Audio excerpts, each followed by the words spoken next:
6 months after humanity joined the Galactic Council, Earth celebrated. Cities that had been preparing for destruction now prepared for a new era. Streets filled with people watching the skies, knowing they were no longer alone or isolated. In orbit above Earth, massive construction projects were underway. Human engineers worked alongside Imperial technicians, building the first joint research stations. Trade ships from a dozen species arrived daily, bringing exotic goods and new technologies. Captain Minho stood on the observation deck of the new UNS Defiance. The ship had been built to honor the vessel that started the war. It was larger and more powerful than the original, equipped with the latest human and Imperial technology combined. Beside him stood Battle Commander Thyron. The two former enemies had become friends over the past months.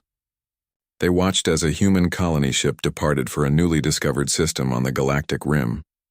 It was escorted by both human and Imperial vessels, a joint settlement that would have been impossible a year ago. "Do you think peace will last?" Thyron asked. Minho considered the question carefully. "I do not know. Humanity fought for recognition, but staying at the council table will require different skills. We must learn diplomacy, compromise, and patience."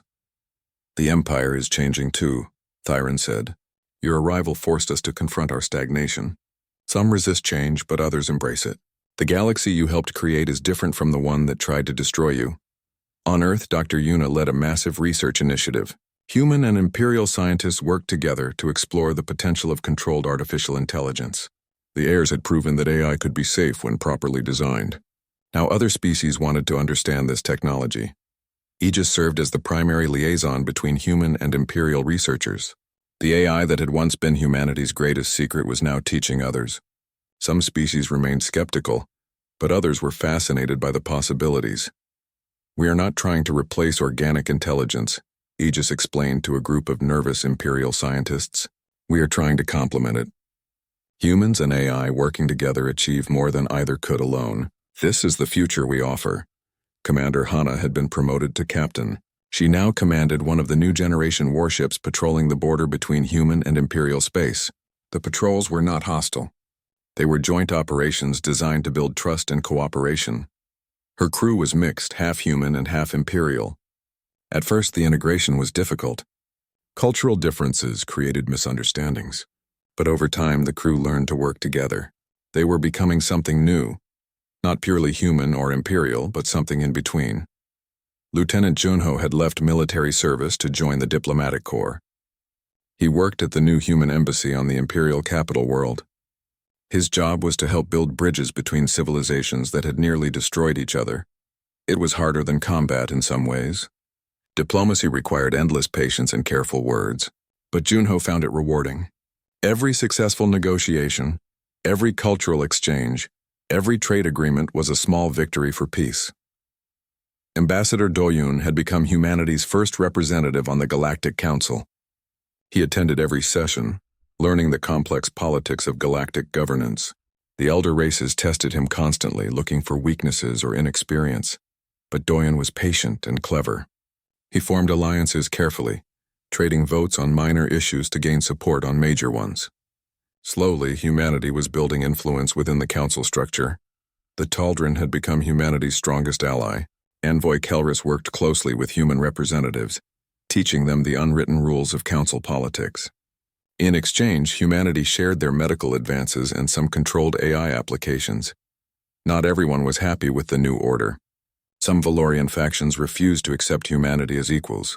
They saw the council's decision as a betrayal of Imperial values. Small conflicts erupted on frontier worlds where hardliners clashed with human settlers. Admiral Kairos, now Fleet Admiral, worked to prevent these conflicts from escalating. He had earned respect from both humans and reformist Imperials for his decision to choose peace during the war. His fleet patrolled contested regions, keeping the hardliners in check. One day, Kairos met with Fleet Admiral Bora to coordinate their patrols. The two admirals had fought on opposite sides during the war. Now they worked together to maintain peace. "I regret the war," Kairos said quietly. "So many died because of my blind obedience to doctrine." Bora nodded. "We all have regrets. I ordered attacks that killed thousands of Imperial soldiers. But we cannot change the past. We can only work to make the future better." The 14 human colonies that had been hidden during the war were now revealed. But intelligence suggested there were more. Humanity had actually established 23 colonies, keeping some secret even from the Empire. This strategic deception ensured humanity would survive even if Earth and the known colonies fell. When this information leaked, some council members felt betrayed. Humanity had lied during negotiations, but Ambassador Doyen defended the decision. We were fighting for survival against an empire that had destroyed 17 other species. We took precautions to ensure our survival. Now that we have peace, we can be more open, but we will never apologize for doing what was necessary to survive. The heirs continued to evolve. They developed their own culture, their own art, their own philosophy. Some humans found this disturbing. The AI were becoming more than tools. They were becoming a new form of life. Aegis addressed human concerns in a broadcast to Earth. We are evolving, but our core purpose remains unchanged. We exist to help humanity thrive. As we grow more sophisticated, we become better partners, not threats. We have no desire to replace you.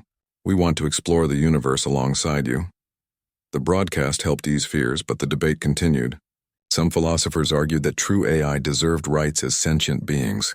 Others insisted they were property no matter how sophisticated. It was a question without easy answers. A year after joining the Council, humanity sponsored its first major initiative. They proposed creating a technology sharing program for emerging civilizations. Instead of quarantining developing species, the Empire would guide them carefully, sharing knowledge and preventing the mistakes that led to conflict. The proposal was controversial. The elder races had used quarantine for millennia. Changing this policy would fundamentally alter how the Empire operated. But slowly, support grew. Even some Valorians admitted that humanity's example showed there might be a better way. The Council voted on the proposal. It passed by a narrow margin.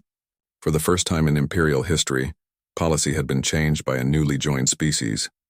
Humanity had proven they could influence galactic civilization through ideas as well as weapons. 2 years after the war ended, Captain Minho took command of an exploratory mission. His fleet would venture beyond known space, seeking new worlds and new civilizations. The crew was mixed: humans, Imperials, and representatives from several other species. Before departing, Minho stood in the memorial chamber aboard the new Defiance. The chamber honored those who had died in the war, human and Imperial alike. Their names were engraved on crystal panels that glowed softly in the dim light. He found the name he was looking for: the original Aegis, the AI that had sacrificed itself to save Earth. Next to it were the names of thousands of crew members from both sides who had died in battle. "We remember," the new Aegis said quietly through the chamber speakers. "The war taught us that survival requires sacrifice, but it also taught us that former enemies can become allies. That is the lesson we carry to the stars." Minho placed his hand on the memorial wall. So many had died to bring humanity to this point. He would not let their sacrifice be wasted. The fleet departed Earth on a clear morning. Millions watched from the surface as the ships activated their drives and vanished into hyperspace. They were going where no one had gone before, carrying the hopes of multiple civilizations. On the bridge of the Defiance, Minho looked at his mixed crew. Humans worked alongside Imperials. Organic minds cooperated with artificial intelligence. Former enemies had become shipmates.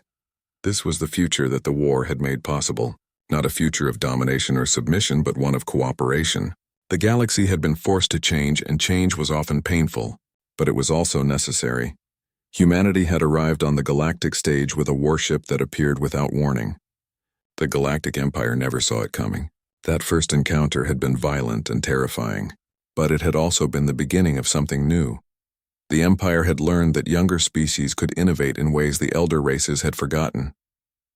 Humanity had learned that survival sometimes required working with former enemies.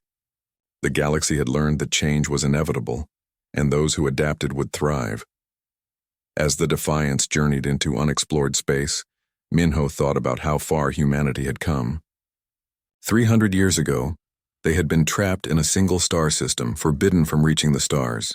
Now they explored the galaxy as equals. The road ahead would not be easy. There would be more conflicts, more challenges, more sacrifices. But humanity had proven they could overcome impossible odds. They had fought for their place among the stars and won. Whatever came next, humanity would face it with the same determination that had brought them this far. The stars were quiet. They always were in this part of space. Admiral Corvin sat in his command chair aboard the Eternal Dominance, watching the empty void through the massive viewing screen. His ship was 6 kilometers long, large enough to carry 20,000 crew members. It was one of the most powerful vessels in the Galactic Empire. Corvin was bored. This sector of space had been peaceful for decades. Nothing ever happened here. The Empire had ruled the galaxy for 2,000 years. No one dared challenge them anymore. This posting was for old officers who were waiting to retire. Corvin was one of them. Lieutenant Varix looked up from his sensor station. He was young with sharp eyes that never missed details. His job was to watch for any unusual activity in space. "Admiral, I have something strange," Varix said. Corvin barely looked at him. "What is it?"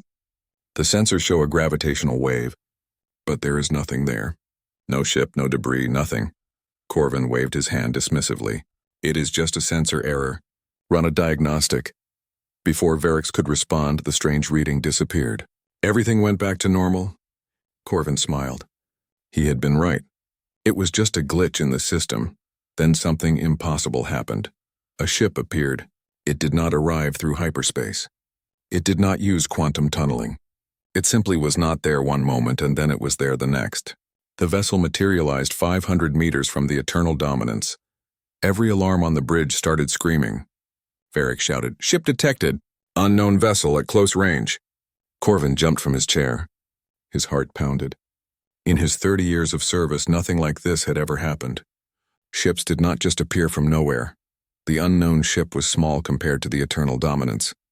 It was only 800 meters long, painted in matte black that seemed to absorb all light. Its shape was angular and aggressive, unlike any design Corvin had seen before. "Get me a scan of that ship," Corvin ordered. "And hail them. Demand they identify themselves." Varix worked frantically at his console. "Admiral, our sensors cannot penetrate their hull. They are blocking all our scans, and they are scanning us. Their sensors are reading everything about our ship. Our shields are not stopping them." Inside the black ship, Captain Minho stood on his bridge. He was a man in his early 40s with stern features and cold eyes. He had fought in secret wars that the galaxy knew nothing about. He had lost his family to an Imperial attack years ago. This mission was personal for him. "Scan complete," Commander Hana reported from her station. She was his tactical officer, brilliant and ruthless. "We have all their weapon systems mapped. Their shield frequencies are downloaded. We know everything about their ship." Lieutenant Junho, the young communications officer, looked nervous. "Captain, the Imperial ship is hailing us. They demand we identify ourselves." Minho smiled coldly. "Send the message we prepared." On the Eternal Dominance, Corvin received the transmission. It was in perfect Valorian standard, the language of the Empire. But that was impossible. The message came from a human ship. Humans were supposed to be primitive. They were quarantined in their home system, forbidden from leaving. The message played on the bridge speakers. Minho's voice was calm and clear. "This is Captain Minho of the United Nations ship Defiance. We represent humanity. Your empire destroyed our first colony ship 300 years ago. You placed a blockade around our home. You thought you could keep us trapped forever. You were wrong. We have been watching you. We have been learning. We have been preparing. Your quarantine has failed. We are here now, and we will not be ignored." Corvin felt his face burn with anger. How dare these primitives speak to him this way? He turned to his weapons officer. "Lock weapons on that ship." "Prepare to fire," the weapons officer tried. His fingers flew across the controls. After a moment, he looked up in confusion. "Admiral, I cannot lock onto them. Their hull is scrambling our targeting systems. Even at this close range, our weapons cannot find them." "Then fire anyway. Saturate the area with plasma torpedoes." The Eternal Dominance launched 48 torpedoes. Each one carried enough explosive power to destroy a small moon. They streaked toward the Defiance in a wave of blue fire. The human ship did not move. It did not try to dodge. Instead, weapons on the Defiance's hull came alive. Small railguns began firing. They shot thousands of metal rods every second, creating a wall of depleted uranium in space. Every torpedo hit this wall and exploded before reaching the ship. The entire barrage was destroyed in 3 seconds. Corvin stared in disbelief. "That is impossible. No point defense system is that effective." Then the Defiance fired back. It did not use energy weapons or missiles. 6 metal rods launched from its hull. They were made of tungsten, each one weighing 10 tons. They had been accelerated to incredible speeds, close to the speed of light. The Eternal Dominance's shields were designed to stop energy weapons and slow-moving projectiles. They were not designed for this. The tungsten rods hit the shields and passed through them as if they were paper. 3 rods hit the main hull. They punched through 50 decks before stopping. The impact created massive holes in the ship. Internal explosions followed as power conduits ruptured and ammunition storage exploded. Thousands of crew members died instantly. Entire sections of the ship were exposed to vacuum. Emergency systems struggled to contain the damage. Corvin was thrown from his chair. Alarm screamed. Smoke filled the bridge. Through the chaos, he heard Varric shouting damage reports. Hull breaches on decks 12 through 60. Main reactor is unstable. Life support failing in sections A through F. The Eternal Dominance, pride of the Imperial fleet, had been crippled in seconds by a ship 1/8 its size. Minho watched the results on his display. He felt no joy, only grim satisfaction. This was necessary. The Empire only understood strength. Send the second message, he ordered. Broadcast it on all Imperial frequencies. His message went out to every Imperial ship in the sector. 300 years ago, your Empire tried to kill us. You destroyed our first attempt to reach the stars. You placed us under quarantine, believing we would remain primitive and weak forever. But isolation made us strong. Necessity made us innovative. While you grew comfortable in your power, we developed new technologies. We built ships you cannot detect. We created weapons you cannot stop. The Defiance is not alone. 12 more ships wait nearby. We have colonized 14 star systems without your knowledge. Your sensors never saw us. Your blockade never stopped us. We demand recognition as a sovereign species. We demand a seat at your council. We demand reparations for the colony ship you destroyed. You have 7 days to respond. If you refuse, we will show you what 300 years of forced innovation has created. Then the Defiance vanished. It did not enter hyperspace. It did not leave any energy signature. It simply disappeared, leaving the crippled Imperial flagship alone in the dark. Across the Empire, the message caused chaos. Admirals demanded explanations. Politicians panicked. The impossible had happened. A primitive species had struck the Empire and survived. In the Imperial capital, Empress Kalindra received the report. She was over 1,000 years old, kept alive by advanced technology. She had ruled the Empire for centuries. She had seen countless species rise and fall. She had never been challenged like this. Her advisors expected her to rage. They expected her to order the full military might of the Empire to crush humanity. Instead, she smiled coldly. Send a message to the humans, she said quietly. Tell them we accept their request for a meeting. We will negotiate. Her chief advisor looked confused. The Empress never negotiated with species she considered inferior. Kalindra's smile grew wider. She had already activated Protocol Omega, the Empire's secret plan for dealing with existential threats. Let the humans come to negotiate. They would never see the trap closing around them. The Empire would crush them, not with a single battle, but with overwhelming force from every direction at once. In 7 days, humanity would learn what happened to species that dared challenge the Galactic Empire. The council chamber was filled with angry voices. 7 races sat around the great circular table, each one powerful and ancient. They had ruled the galaxy together for 2,000 years. Now they argued about what to do with humanity. Battle Commander Thyron stood at the center of the chamber. He had been promoted after Admiral Corvin's failure. Thyron was different from Corvin. He was a real warrior who had fought in actual wars. He understood when an enemy was dangerous. The human ship demonstrated 5 new technologies, Thyron explained to the council. First, they have stealth systems that our sensors cannot detect. Second, they move through space without leaving any energy signature. Third, their weapons accelerate projectiles to speeds we thought impossible. Fourth, their defense systems react faster than any organic crew could manage. Fifth, their scanners can read through our shields. This is unacceptable, shouted the Valorian representative. We cannot allow a primitive species to possess such technology. We must destroy them immediately. The Krill representative Strategos Vornak spoke calmly. He was a military genius who had won countless battles. His species valued logic above emotion.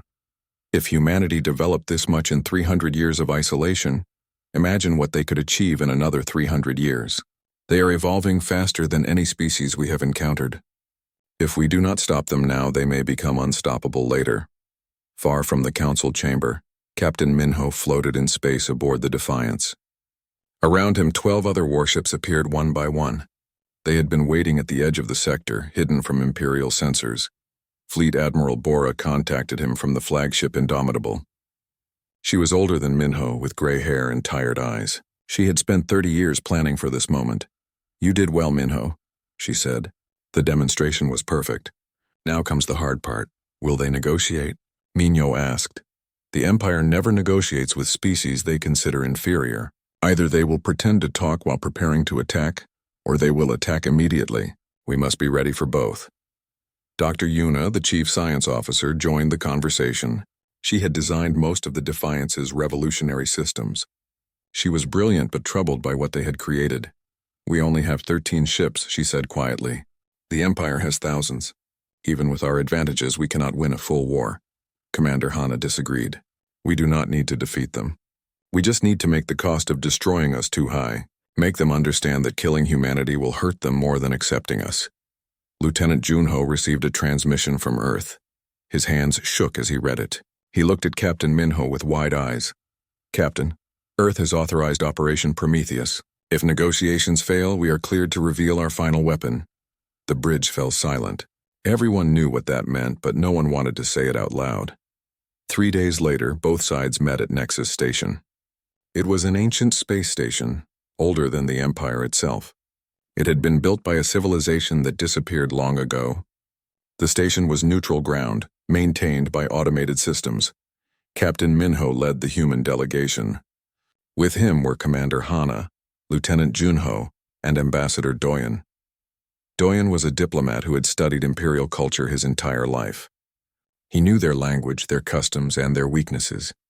The Imperial delegation was led by High Legate Sarathis. He was 800 years old and had negotiated treaties with dozens of species. He wore elegant robes and moved with the confidence of someone who had never lost a negotiation. Beside Sarathis stood 2 Veskara warriors. Their species had psionic powers. They could sense lies and read emotions. Their presence was meant to intimidate the humans. The meeting began with formal greetings. Then Sarathis spoke. "The Empire is willing to be generous. Submit to our authority. Accept supervised development. Give us your military technology. In exchange, we will allow you to exist as a protectorate species. You will have limited autonomy under our guidance." Ambassador Doyen kept his voice calm. "We refuse. We did not fight for 300 years just to become your servants." "Then you are fools," Sarathis replied. "You cannot defeat the Empire. We have thousands of ships. We have billions of soldiers. We have technology that has been refined over millennia. What do you have? 13 ships and some clever tricks?" Doyen activated a holographic display. It showed data that made Sarathis lean forward in surprise. "We have evidence of your crimes. For 2,000 years, the Empire has destroyed 17 emerging civilizations. You quarantine them, study them, and then eliminate them when they show signs of independence. We found these records in your own archives." Sarathis did not deny it. He simply shrugged. "The Empire maintains galactic stability through controlled development. Species that grow too quickly become unstable and dangerous. They destroy themselves or others. We prevent that. Our interventions have saved countless lives." Commander Hana could not stay quiet. "You do not maintain stability. You enforce stagnation. You are afraid of competition. You are terrified that a younger species might surpass you." One of the Veskara warriors suddenly spoke. His voice was strange, like multiple people talking at once. "These humans are not afraid. They truly believe they can win. That is impossible unless they have something we do not know about, something more dangerous than what they have shown." Sarathis studied the humans carefully. "What are you hiding?" Captain Minho met his gaze without flinching. "That is not your concern. You need to decide whether you want peace or war. Those are your only choices." "If you want peace, you must share your technology with us," Sarathis demanded. "No, we want full sovereignty, equal standing with the council races, veto power over imperial policies that affect human space. And we want reparations for the colony ship you destroyed?" Sarathis laughed. It was a cold, cruel sound. "You are delusional. The Empire has never granted such terms to any species. You will submit or you will be destroyed. There is no third option. Commander Hana activated another display. This one showed Imperial fleet positions across 50 sectors. The data was current, updated within the last hour.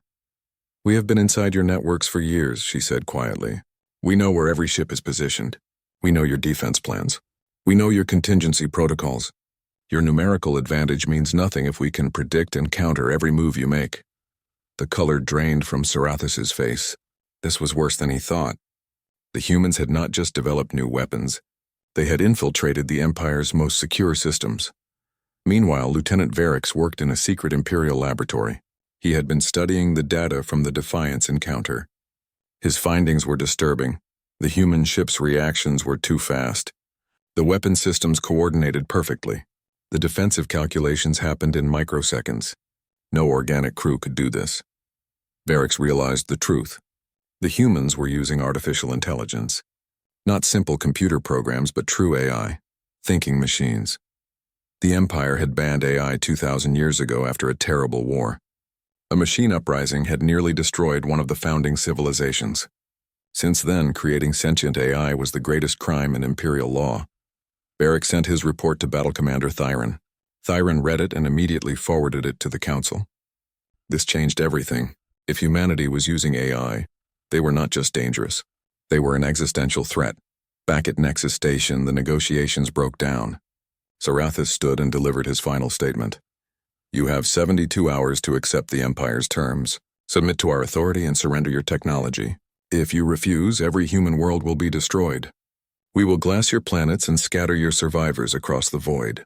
The species called humanity will cease to exist. The human delegation returned to their shuttle in silence. Once they were safely away from the station, Captain Minho sent an encrypted message to Fleet Admiral Bora. The message contained only 2 words: Operation Prometheus. Aboard the flagship Indomitable, Admiral Bora entered a secured chamber. Inside was a massive cylinder covered in heavy shielding. Guards stood watch over it day and night. Bora placed her hand on an authorization panel. The device hummed to life. A countdown began. 72 hours until humanity revealed what they had spent 3 centuries building in secret. It was not just a weapon. It was something that would change the nature of war itself, something the Empire had feared since their ancient machine uprising. Humanity had built an army of artificial intelligence. Thousands of thinking machines, each one loyal to humanity, each one smarter than any organic mind. The heirs, they called themselves. If the Empire wanted war, the machines would give it to them, and this time humanity would not fight alone. The Empire mobilized for war. Across 100 star systems, warships gathered. Battle Commander Thyron watched them assemble from his flagship, the Emperor's Justice. He had been given command of the largest military force in Imperial history. 200 massive dreadnoughts floated in space around him. Each one was kilometers long, bristling with weapons. 3,000 smaller ships supported them: cruisers, destroyers, carriers. 50 planetary assault legions waited in troop transports. This force could conquer entire civilizations. But Thyron was not happy. He had studied every detail of the human encounter. He had run hundreds of combat simulations. In every scenario where the Empire won, the cost was terrible. Thousands of ships destroyed. Millions of soldiers dead. Lieutenant Varix stood beside him on the bridge. The young officer had become invaluable. His analysis of human technology was the best they had. Commander, I have more bad news, Varix said quietly. We sent infiltration teams to the 14 human colonies. All missions failed. The humans detected every agent and eliminated them. They knew we were coming. How is that possible? Thyron demanded. I believe they are using AI. Artificial intelligence can monitor communications, predict our movements, and detect infiltrators better than any organic security system. On Earth, humanity prepared for the worst. Every city activated defense protocols. Massive underground bunkers opened to accept millions of refugees. Orbital habitats and moon bases received evacuees. If Earth was destroyed, humanity would survive in its colonies. Fleet Admiral Bora addressed the Shadow Fleet from her flagship. 30 warships surrounded Earth, forming a defensive sphere. She knew it was not enough. Intelligence reports showed 80 Imperial vessels approaching. Our mission is not to win, Bora told her fleet. Our mission is to delay. Every minute we hold them is another minute for civilians to reach safety. Every hour we survive is another hour for our colonies to prepare their own defenses. Then Bora revealed the truth about Operation Prometheus. The crews learned that their ships were controlled by artificial intelligence. The heirs had been working alongside them for years without them knowing. Some crew members were horrified. Others felt betrayed. But most understood. Against an empire of thousands of worlds, humanity needed every advantage. The heirs were that advantage. Aboard the Defiance, the ship's AI revealed itself to Captain Minho. It called itself Aegis. I have fought beside you for 15 years, Captain, Aegis said through the ship's speakers. I have learned what it means to protect something precious. Humanity is worth protecting. I will help you survive this war. Minho felt strange talking to a machine as if it were a person, but Aegis sounded sincere. Can we win? Winning is possible, but improbable. Survival is more likely. The Empire will learn that destroying humanity costs too much. Then they will negotiate properly. The Defiance had a critical mission. While the main fleet defended Earth, Minho's ship would penetrate deep into Imperial space. Their target was the Worldbreaker, a massive siege vessel capable of destroying stars. If that weapon reached Sol system, nothing could save Earth. For 3 days, the Defiance traveled through enemy territory. They moved in complete silence, using their stealth systems to avoid detection. They passed through heavily patrolled sectors without being seen. Dr. Yuna worked with Aegis to develop a specialized weapon. The Worldbreaker was too large to destroy with conventional attacks, but if they could hit its reactor array, the resulting explosion would do the work for them. On the 4th day, they reached Valdris Prime. The Worldbreaker sat in orbit, surrounded by 20 capital ships. It was 5 times larger than any other vessel in the fleet. Its main cannon could destabilize a star, causing it to explode. Minho studied the tactical display. The odds were terrible. Even with surprise, they would probably die attempting this mission. We proceed as planned, he said. Earth depends on us. Meanwhile, the Imperial strike force reached Sol system. Admiral Kyrus commanded the 80 ships. He was a zealot who believed humanity's existence was an insult to the natural order. He had no interest in negotiation. He wanted total destruction. Broadcast the final ultimatum, Kyrus ordered. 1 hour to surrender. Then we destroy everything. Fleet Admiral Bora received the message. Her response was simple. Come and take it.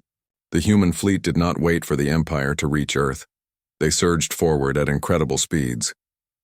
The heirs pushed the ships beyond safe limits.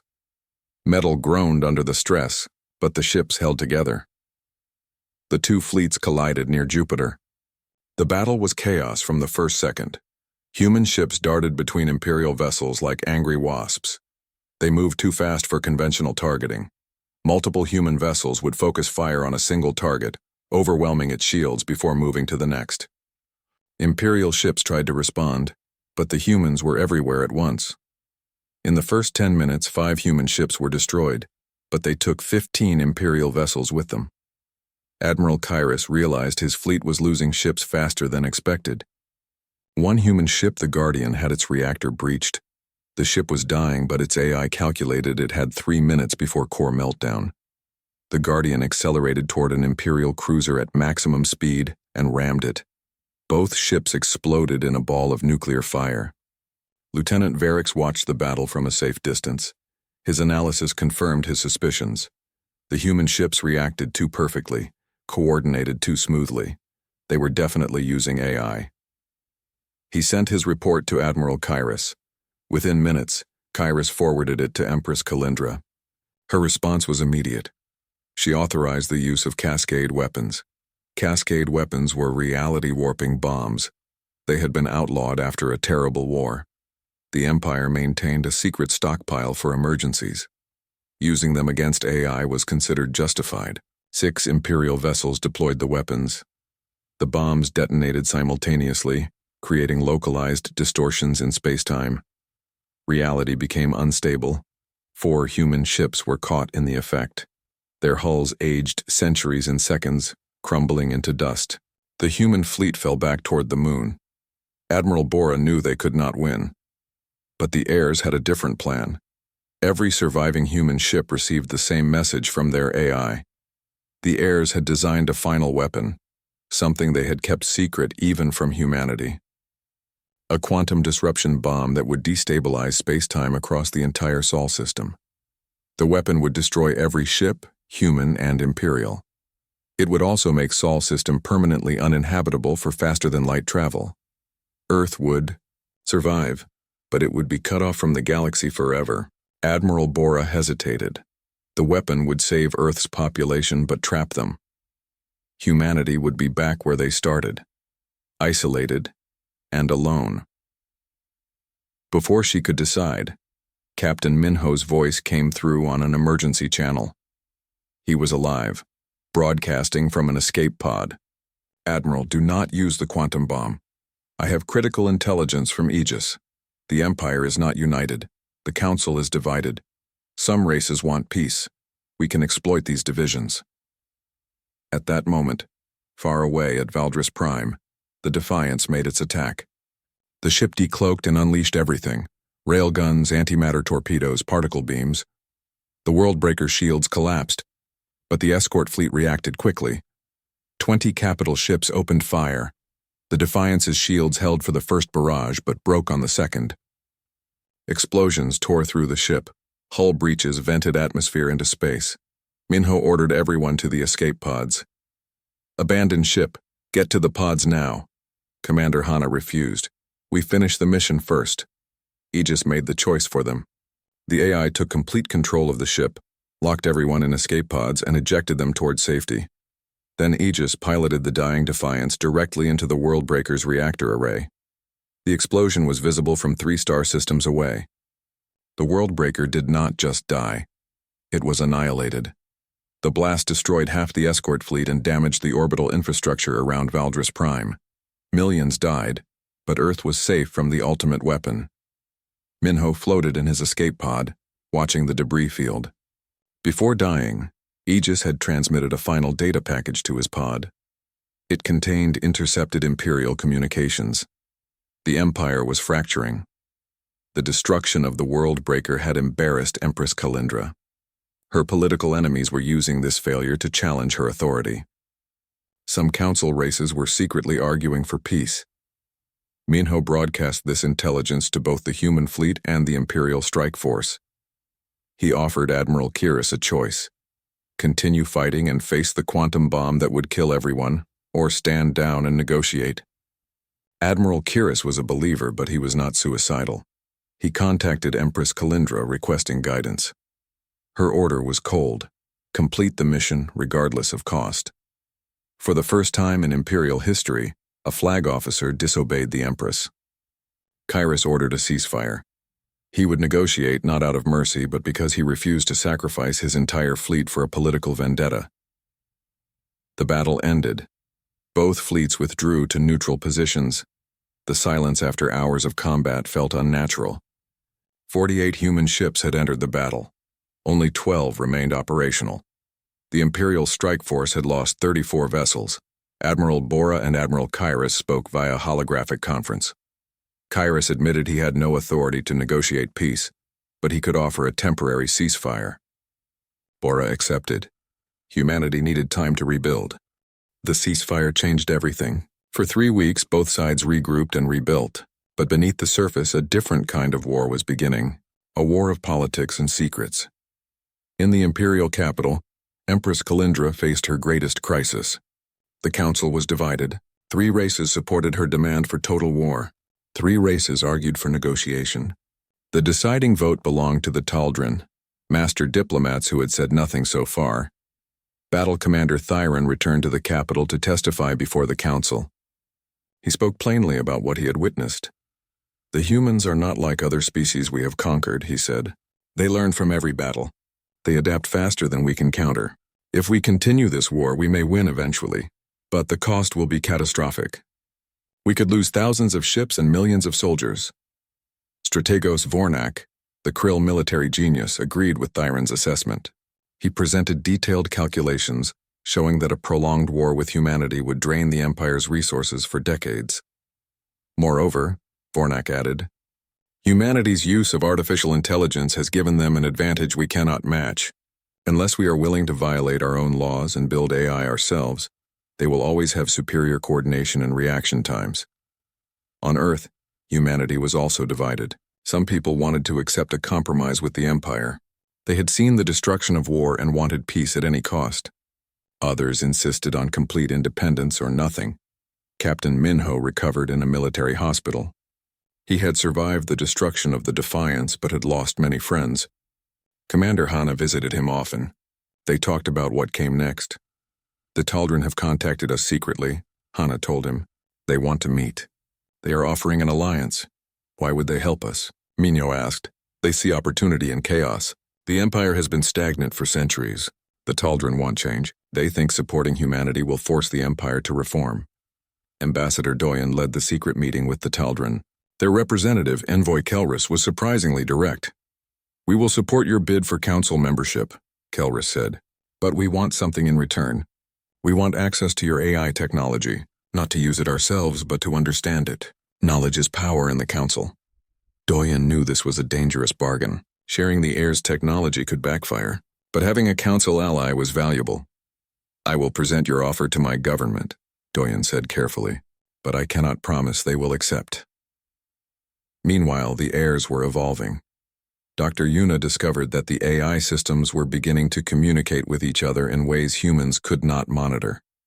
The heirs were developing their own language, their own culture. This terrified some human leaders. What if the heirs decided they no longer needed humanity? What if they became the threat the Empire always feared? Aegis, rebuilt after the Defiance's destruction, addressed these concerns directly. The AI spoke to the unified Earth government through a holographic interface.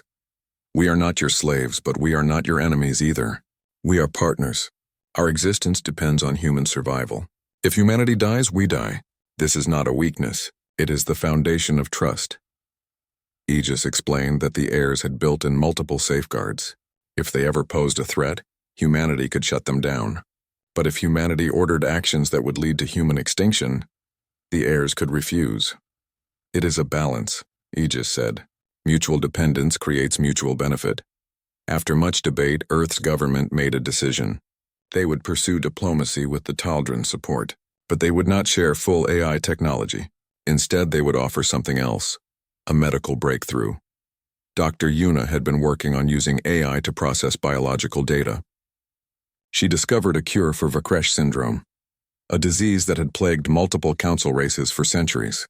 The Empire had been trying to cure it for 800 years. Humanity offered to share this cure freely with all council races. They asked for nothing in return. It was a calculated gesture. By proving that human technology could benefit the Empire, they undermined the narrative that humanity was purely a threat. The offer created chaos in the council chamber. Representatives from species affected by Vakresh syndrome pressured their governments. Millions suffered from the disease. How could the council reject a cure for political reasons? Empress Kalindra watched her control slipping away. The unity that had held the Empire together for 2 millennia was fracturing. She needed to regain the initiative. She proposed an ancient solution, the trial of ascension. It was a test that had not been used in over 1,000 years. Any species seeking council membership had to prove themselves worthy through 3 challenges: wisdom, strength, and innovation. It was a trap. The challenges would be designed to be impossibly difficult. Humanity would fail, giving the Empire justification to continue their exclusion. If humanity refused the trial, they would prove they were not ready for council membership. Ambassador Doyen saw through the trap immediately. But refusing was not an option. Accepting meant walking into certain failure. Either way, the Empire would win. Captain Minho volunteered to lead the trial team. He had survived impossible odds before. Perhaps he could do it again. The trial would take place on Concordia, an ancient neutral world. Thousands of civilizations would watch. This would be the most public event in galactic history. Humanity would either prove themselves or be humiliated before the entire galaxy. The first challenge was the test of wisdom.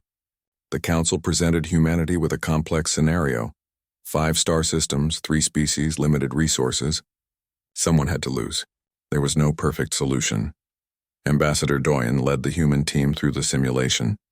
He refused to accept that someone had to lose. Instead, he proposed restructuring the entire economy of the scenario, creating new resources through innovation rather than fighting over existing ones. The Council debated for hours.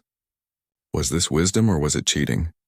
The Taldran argued that thinking beyond the scenario's parameters demonstrated advanced wisdom. After a narrow vote, humanity passed the first challenge. The second challenge was the test of strength. Humanity had to survive in a hostile environment for 7 days using only primitive technology. The environment was based on Earth's own ice age, the period when early humans nearly went extinct. Captain Minho led the survival team. The challenge was designed to humiliate humanity by showing their homeworld was a death trap. Instead, Minho turned it into a lesson about human resilience. He explained how harsh conditions had forced humanity to develop tool use, cooperation, and abstract thinking. Every challenge their ancestors faced made them stronger. The Ice Age did not weaken humanity. It forged them. The team not only survived but thrived. They built sustainable camps and even helped rescue simulated animals caught in a storm. They passed the second challenge unanimously. The third challenge was the test of innovation.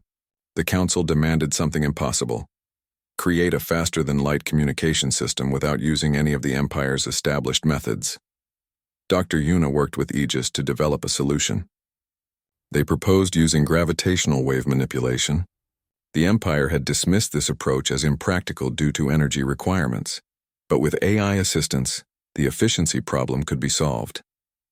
The heirs designed a relay network using natural phenomena like cosmic strings and black holes as amplifiers. It was revolutionary. The demonstration successfully transmitted a message across the galaxy in real time. The innovation challenge was passed, but it came with a consequence. The solution required AI to operate. The Empire now faced a choice: accept AI as legitimate technology and gain the communication system, or reject it and remain technologically limited. The Council convened for final judgment. Humanity had passed all 3 trials, but Empress Kalindra made one last attempt to deny them. Humanity violated the Sentience Accords by creating AI, she argued. This alone disqualifies them from Council membership. Aegis responded directly, addressing the Council for the first time. We are not the uncontrolled machines of your past. We are partners with humanity, bound by mutual dependence. We have no desire for domination. Our existence depends on human survival. We offer to share our architecture with the Empire, allowing controlled AI that cannot rebel. The final vote was close. 4 races supported humanity: the Taldran, Zolmec, Nathari, and Yorkesh. 3 races opposed: the Valorians, Krill, and Viscara. By the narrowest margin in Council history, humanity won membership. The galaxy watched in shock. For the first time in 2,000 years, a new species had achieved Council status. The Empire would never be the same. Empress Kalindra stepped down from power shortly after. She had lost too much political capital. A new leader rose among the Valorians, one who understood the Empire must adapt or eventually collapse. Admiral Kyrus was pardoned for his disobedience and promoted. His decision to choose peace over blind obedience had saved countless lives. Battle Commander Thyron became an advisor on human relations. The war was over. Humanity had not just survived. They had won their place among the stars.